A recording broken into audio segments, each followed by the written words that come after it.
Hello again, everyone. It's Vince from TradingWinds.com, and this is our update for November 25th, 2019.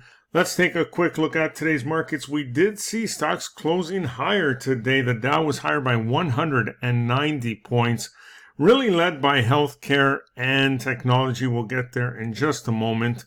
The S&P 500 up 23 points, while the NASDAQ was up 112.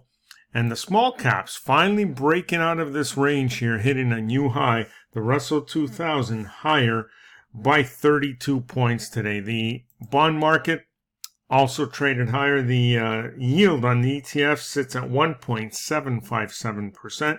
Crude oil just 14 cents higher today, the futures that is, while gold futures pulling back 8.5 points on a bit more strength in the US dollar.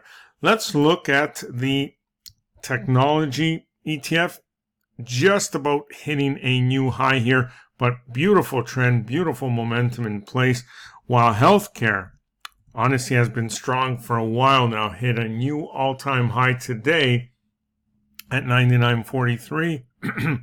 Excuse me, and materials, XLB is another one here that is about to hit a new high, but again, what's really nice here is breakout from a recent range here, come back to retest, and it looks like a successful retest, so it should have no problems retesting that 60.81 and potentially going much higher. If we look at a slightly longer term chart here, look at the weekly, and you look at the wedge here that we had going, you can see that we've broken out of that, and now comes the retest. And so beyond the recent high here, just above 60, looks like 64 will be that next test here for XLB. So looks like those are all poised for more upside,